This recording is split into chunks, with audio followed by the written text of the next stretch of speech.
இன்றைக்கி ரொம்ப முக்கியமான வீடியோங்க, மிஸ் பண்ணாமல் பாருங்கள். என்னென்னா, இட்லி மாவு எப்படி நான் இவ்வளோ நாள் அரைக்கிறேன் அப்படிங்கிறது தான் காமிக்க போகிறேன். 30 வருஷமாக இதை தாங்க நான் ஃபாலோ பண்ணிகிட்ருக்கேன். வாங்க எப்படி அரைக்கிறேன், எப்படி இட்லி பண்ணுறேன்.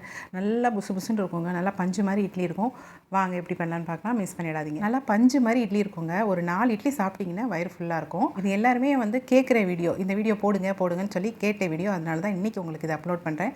வாங்க எப்படி நான் இட்லி மாவுக்கு அரைக்கிறேங்கிறத காமிக்கிறேன். இட்லி மாவு அரைக்கிறதுக்கு எந்த அரிசியாக இருந்தாலும் பரவாயில்லைங்க, இட்லி அரிசின்னு கேட்டு வாங்கிடுவேன். இந்த குண்டு அரிசி தான் வாங்கணும், அந்த அரிசி தான் வாங்கணும், நீட்ட அரிசி தான் வாங்கணும் அப்படின்லாம் பார்க்க போகிறதில்ல.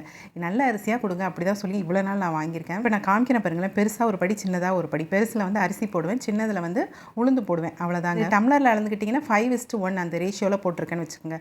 5 டம்ளர் அரிசிக்கு 1 டம்ளர் உளுந்து. வெந்தயம் ஒரு 3 ஸ்பூன் போட்டுக்கோங்க. இப்போ இதை நல்லா தண்ணி ஊற்றி ஊற வச்சுருவேங்க. இதை கழுவிட்டு தான் ஊற வைக்கணும் அப்படிலாம் கிடையாது, அப்படியே தண்ணி ஊற்றி ஊற வச்சுருவேன். இந்த அரிசியும் உளுந்து ஊற வைக்கிறது 3 மணி நேரத்துலேருந்து ஒரு 4 மணி நேரம் வரைக்கும் ஊறினா போதும். அதுக்கு மேலெல்லாம் ஊற வைக்கணும்னு அவசியம் இல்லைங்க. ஃபஸ்ட்டு உளுந்து கிரைண்டரில் போட்டு நல்லா அரைச்சி எடுத்துருவேங்க. உளுந்து அரைச்சதுக்கப்புறம் அதை எடுத்து தனியாக வச்சுருவேன். அதுக்கப்புறம் தான் அரிசி போடுவேன். அரிசியை நல்லா அரைச்சதுக்கப்புறம் உளுந்தை திரும்பவும் அந்த கிரைண்டர்லேயே அதிலே கொட்டிட்டு 2 கைப்பிடி உப்பு சேர்த்துட்டு இப்போ எல்லாத்தையும் சேர்த்து நல்லா ஒன்றா மிக்ஸ் பண்ணுவேன். அரிசி, உளுந்து, உப்பு எல்லாமே சேர்த்து ஒரே கிரைண்டர்லேயே நல்லா அரைக்க விட்டுருவேன். அது ஒரு 5 மினிட்ஸ் ஆகுது. எல்லாம் சேர்ந்து அரைக்க விட்டதுனால கை வச்சு நம்ம அதை கலக்கணும்னு அவசியம் இல்லை. அரைச்சி வச்சதுக்கப்புறம் இதை நல்லா புளிக்க வைக்கணும். அது உங்களுக்கு தெரியும். இப்போ நைட்டு ஆட்டிட்டு வச்சோம்னா காலையில் இட்லி சுட்டலாம். இப்போ காலையில் அரைச்சோம்னா நைட்டுக்கு நம்ம இட்லி பண்ணிடலாம். இந்த மாவு எடுத்து இட்லி ஊற்றும் போது ஃபஸ்ட்டு மேலே அப்படியே கலக்கிடாமல் மேலே எடுத்து ஊற்றிட்டே இருந்தீங்கன்னா நல்லா ஸ்பாஞ்சியாக நமக்கு இட்லி கிடைக்கும். அது நல்லா மிக்ஸ் பண்ணிட்டாலும் அது ஒரு மாதிரி இருக்கும். ஆனால் மேலே எடுத்து ஊற்றுனீங்கன்னா நல்லா ஸ்பாஞ்சியாக கிடைக்கும். கீழே இருக்கிறது கொஞ்சம் கெட்டியாகிடும் கடைசியாக.